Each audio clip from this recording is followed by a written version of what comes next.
이게 이 건조한 길을 걸으니까, 마른 길을 걸으니까 이게 또 발바닥이 이게 흙이 알갱이가 커가지고 발바닥이 아파요. 이렇게 건조한 길 걸으면은 이 발 피부가 다 이게 망가지기 때문에 이런 길은 맨발 걷기 하기 별로 안 좋아요. 근데 사람들이 많이 하네. 좀 촉촉하고 이렇게 부드러운 길을, 황토길 이런 걸 맨발 걷기 해야지, 이런 길은 이게 사실 뭐 말만 비포장도로지 이게 차량 도로죠. 이거 군용도로로 만든 것 같은데, 이 우리령이 이 북한산하고 도봉산 사이에 있는 길이에요. 이게 서울 둘레길의 한 코스인데 경치가 좋죠. 좌우로 북한산, 도봉산이 다 보이니까. 요즘 이제 거의 종교개혁 얘기를 거의 8개월간 하다 보니까 여기서 이제 이 사람들이 가장 강조하고 싶은 게, 그러니까 종교계에서 종교개혁의 그 가장 핵심적인 목적이 이게 노동신화를 퍼뜨리는 게 아닐까, 그렇게 보여요. 이 종교개혁이 노동신화를 퍼뜨려 가지고 자본주의에서 노동 착취를 가능하게 하기 위한 수단으로 이용당했다고 봐요. 근데 이 노동신화는 뭐 사실은 어느 시대에 어느 나라에서도 존재하는 거죠. 근데 이 종교개혁 이후에 이게 더 강화된 것 같아요. 근데 이 노동신화는 그 지배층한테는 강요할 수 없죠. 이 피지배 계층한테만 강요하는 이게 이념이지, 이건 허구적인 거지 실제가 아니죠. 실제 현실에 맞는 게 아니죠. 이 노동신화가 실제 현실에 맞는 건지, 진짜 종교개혁 이전에도 그 이후처럼 이렇게 노동이 강요당하고 노동시간이 길어졌는지, 그걸 한번 알아보기로 하죠. 시대별로 노동시간을 알아보면은 실제로 이 구석기 시대에는 하루에 서너 시간밖에 안 했대요. 이게 그러니까 그때는 인구도 많지가 않고 주로 이제 사냥을 많이 하다 보니까 이 거대 동물 맘모스 같은 거 한번 사냥하면은 이게 이제 많은 사람들이 달려들어서 굉장히 힘든 일이긴 하지만 한번 잡으면은 이게 고기 양이 엄청나다 보니까 이 사람들이 평균적으로 따져가지고 그 일하는 시간이, 사냥하는 시간이죠, 하루에 서너 시간밖에 안 됐대요. 근데도 영양 상태가 양호해 가지고 구석기인들의 그 유고를 보면은 그 남자는 평균 키가 한 180 됐다 그래요. 굉장히 영양 상태가 좋았던 거죠. 그래서 세계 신화에서도 보면은 이 공통적으로 나타나는 게 하나가 있는데, 이게 시대에 따라서 이게 금운동의 시대가 돼요. 그러니까 시대가 올라갈수록 최초의 그 인간 사회는 금의 시대였고, 그 이후에 이제 은의 시대, 동의 시대가 되면서 시대가 점점 더 퇴보했다는 거죠. 그래서 중국 신화에서도 이제 금운동의 시대라고 또 정확하게 그 표현이 나와요. 지금 옛날에 신화 공부 많이 했었는데 지금 정확하게 근거는 이제 참고 문헌은 제가 정확하게 찝을 수 없는데 찾아보면 다 나와요. 중국에서도 보니까 요순 시대를 최고의 시대로 치죠. 그리고 그리스 신화에서도 똑같이 나와요. 이게 금운동의 시대가 그대로 나와요.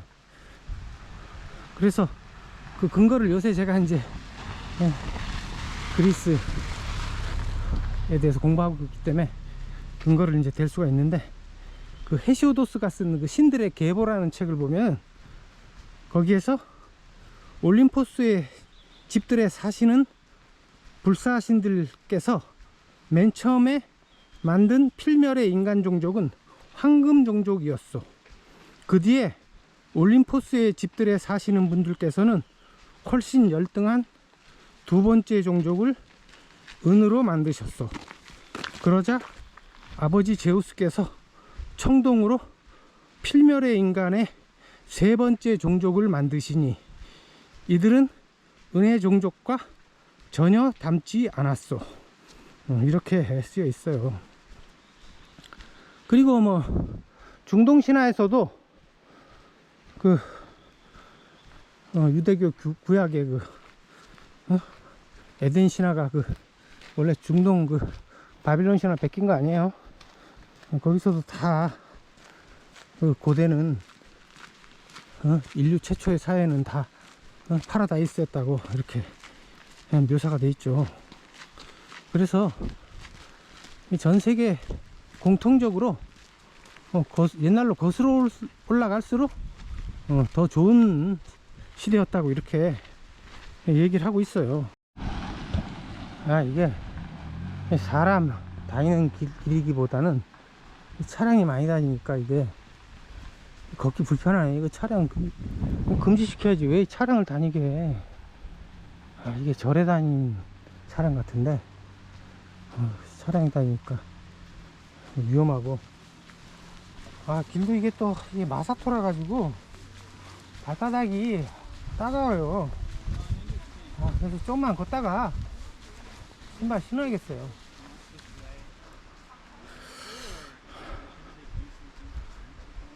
여기 전망대가 나오는데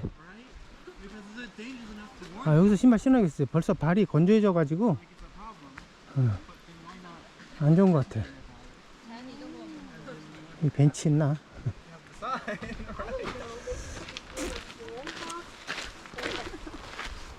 벤치 있나? 여기서 좀만 가면 계곡이 있을 텐데, 계곡에서 씻으면 좋은데 거기까지 가기가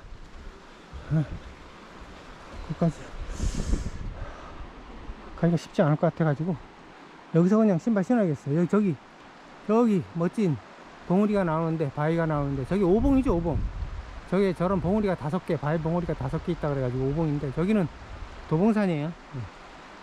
저런 도봉산, 북한산 전망이 많이 보여가지고 이 우연길 괜찮죠. 우정에서 보는 오봉의 유래라고 이렇게. 여기서 신발 신었습니다. 신발 신고 내 발은 소중하니까 그냥 거친 길에서 맨발 안 하는 게 좋을 것 같아요. 이렇게 이제 세계의 모든 신화에 공통적으로 아주 옛날 태고에는 이렇게 최고의 시대였다 그러는데, 이게 요새 사람들은 그렇게 생각 안 하죠. 옛날은 참 그 맹수들 때문에 살기도 힘들고 먹을 것도 별로 없고 현대가 훨씬 더 살기 편하다고 생각하는데,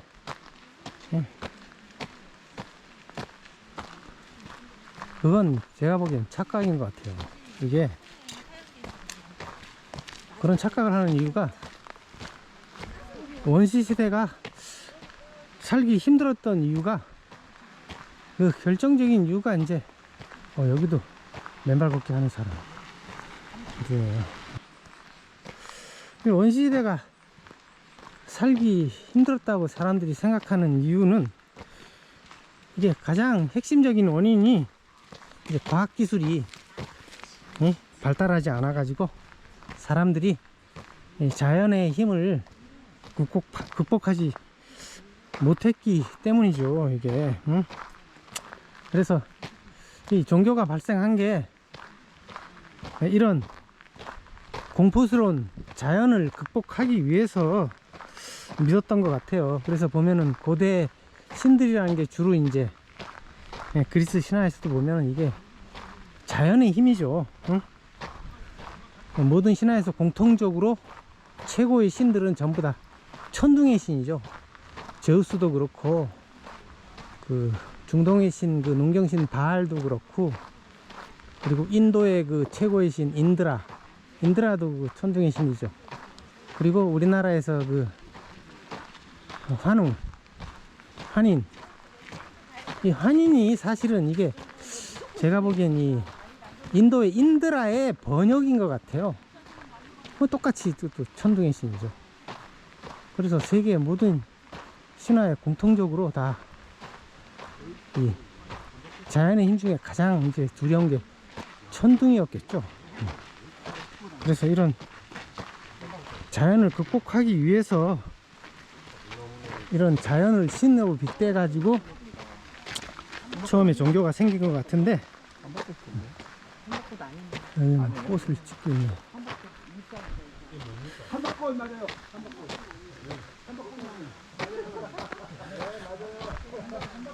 그래서 고대 신은 자연인 거고, 이걸 이제 전문 용어로 애니미즘이나 토테미즘이라 그러죠. 그래서 스피노자가 자연을 신으로 봤죠. 이건 상당히 이게 원시적인 신개념이에요. 스피노자의 철학이 굉장히 뭐 현대적이고, 뭐 이게 철학자의 그리스도라고 개구라를 치는데, 사실 따지고 보면은 가장 원시적인 신개념이에요, 이게.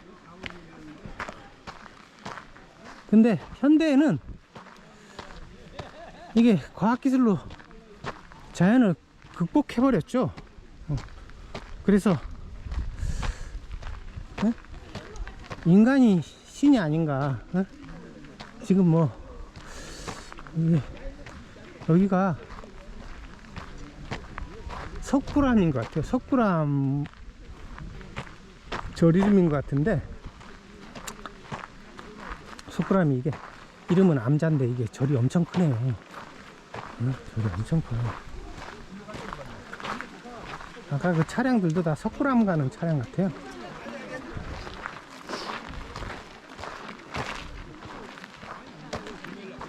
여기 뭐 큰, 여기 군부대 유격하던 훈련소 같아요. 훈련장.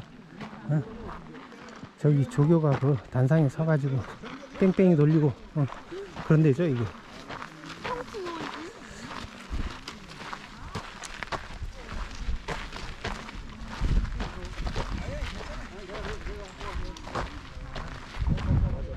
우리연길은 일로 계속 가야 돼요.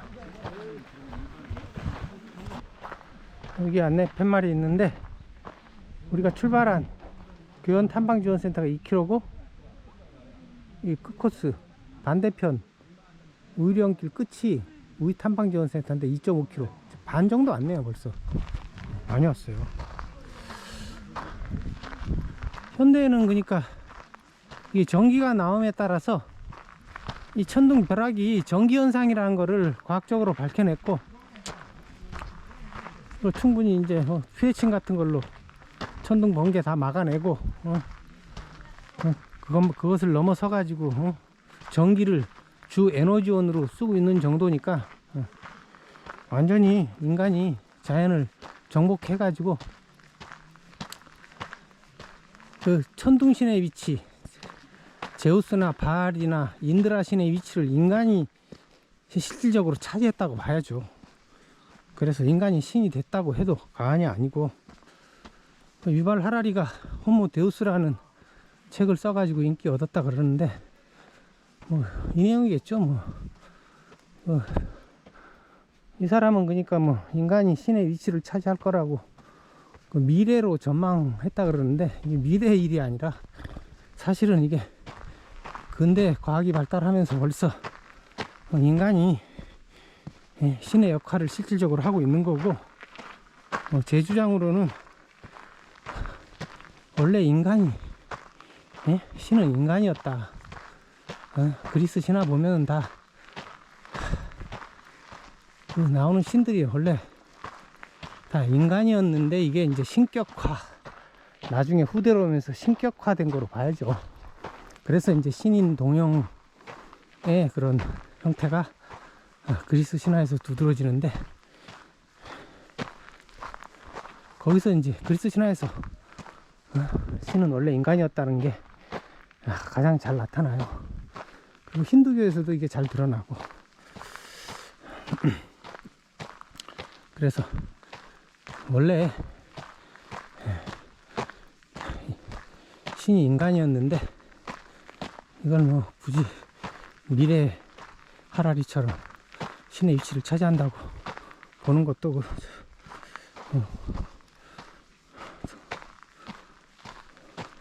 별로 이렇게 뭐 새로운 게 아니죠, 전혀. 이런 책, 호모데우스, 유발 하라리 책 이런 거는 안 읽어봐도 뻔해요. 이 자식은 그 빅브라더 감시 통제 사회를 만드는데 그 글로벌 어젠다를 퍼뜨리는 그 어영학자지, 이게 제대로 현실을 분석하는 놈이 아니에요.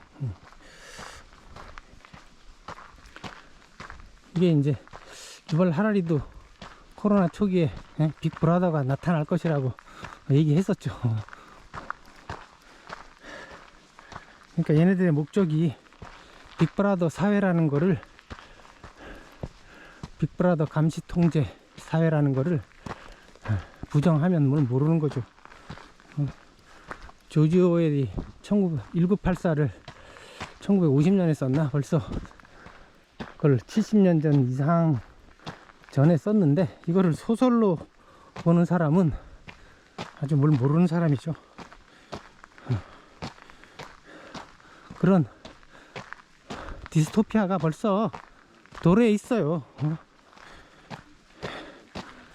중국에서 시진핑이 나타나가지고 코로나를 핑계로 우한을 봉쇄하고, 작년에 상하이를 봉쇄하고, 그리고 한 10여 년 전부터 벌써 태낭 프로젝트라는 걸 해가지고 중국 전국에다가 그 감시 카메라 설치해 놓고 모든 사람들 안면 인식하면서 감시하고 통제하고 있죠. 이게 당면한 현실인데 이거를 음모론으로 모는 거는 몰라도 뭘 한참 모르는 거죠, 지금.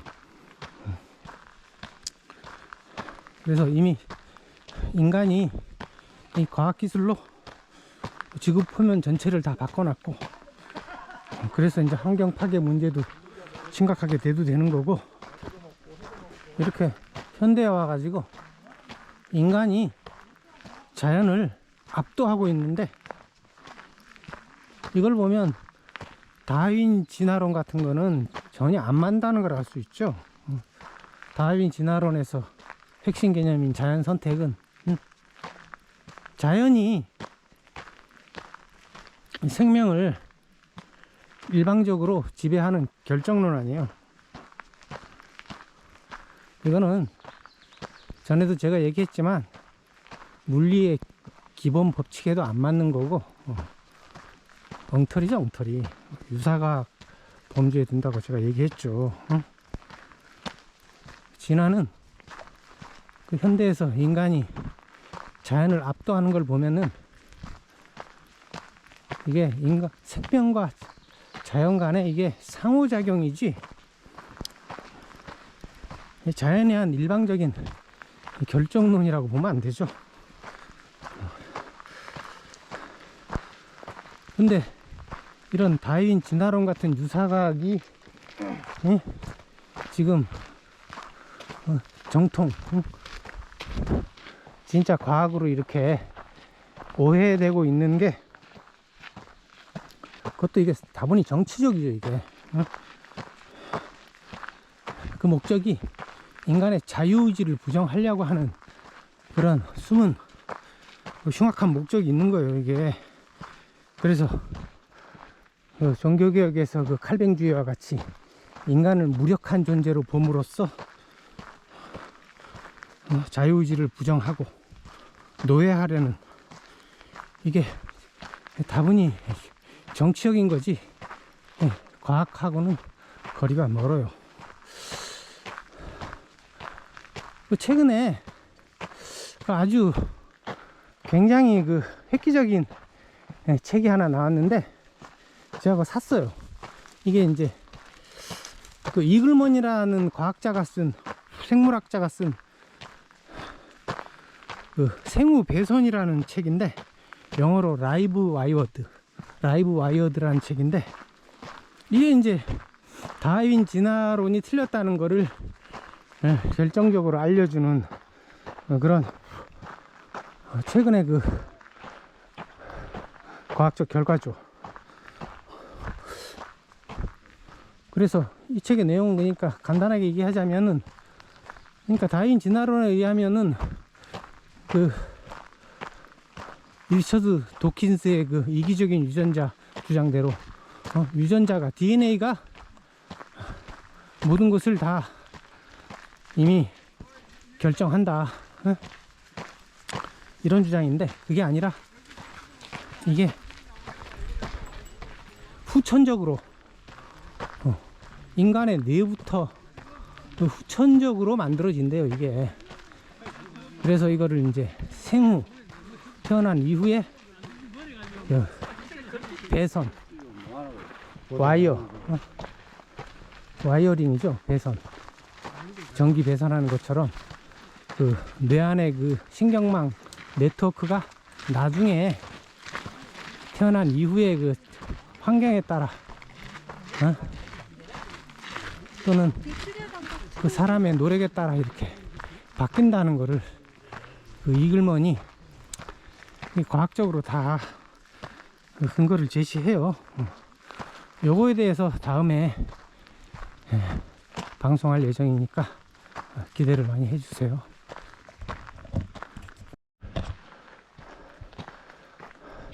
그래서 하라리처럼 이 과학기술 덕분에 인간이 신이 되는 게 아니라, 제 주장은 원래 신은 인간이었다는 거, 원래부터.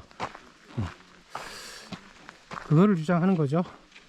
근데 이제 현대는 이 과학기술로 인간을 통제하고 노예화 하려고 하죠.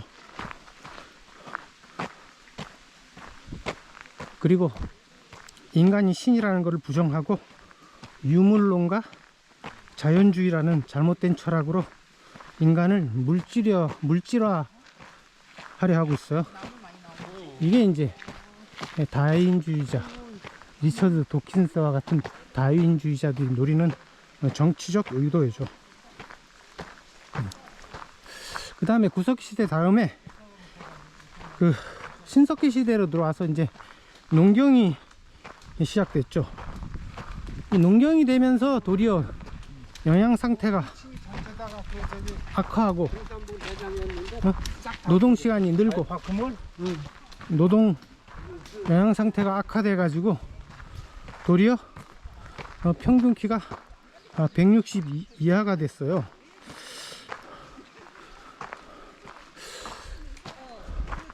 그래도 이게 현대보다 노동 시간이 적었을 거예요. 훨씬 정확하게 그 신석기 시대 노동 시간이 얼마인지 모르겠는데, 구석기 시대보다 많이 늘어나긴 했지만 또 이게 집약적인 농업이 아니기 때문에 그렇게 급격히 늘어나지는 않았을 거예요. 현대보다는 작았을 거예요. 그리고 고대 시대에 들어와서 그리스 로마 때는 1년의 휴일이 115일이나 됐다 그래요. 3분의 1은 노는 날이에요.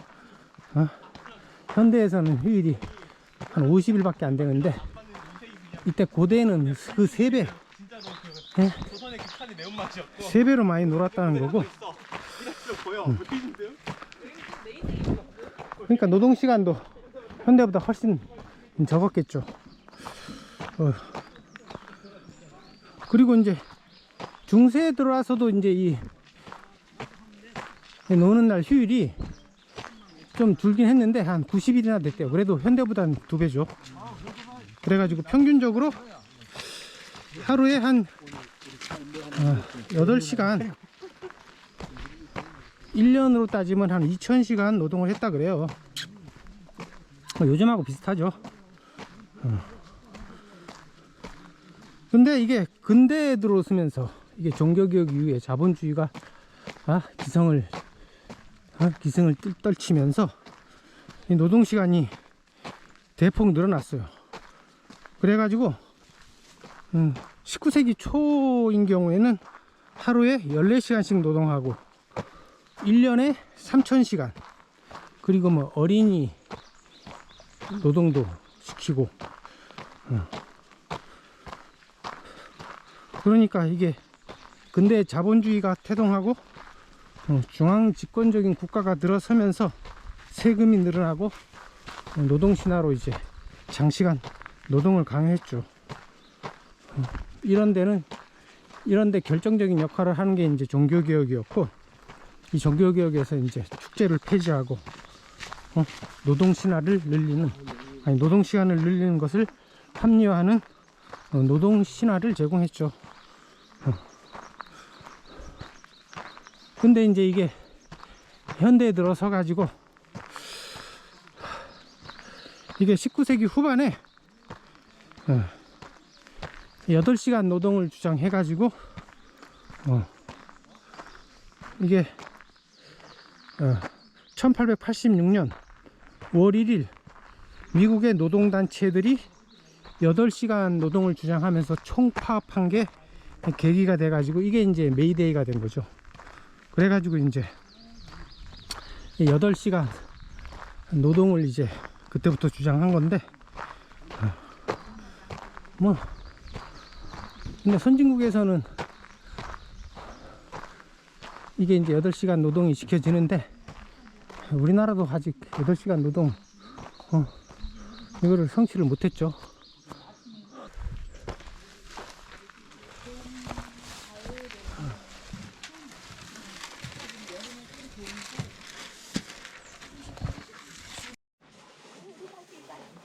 오늘은 짜장밥에 왔어요. 이거 먹어, 물 먹었어? 네. 짜장밥 그냥 오뚜기 이거 끓여가지고 이렇게 밥에 부어 먹는 건데 시간이 없어가지고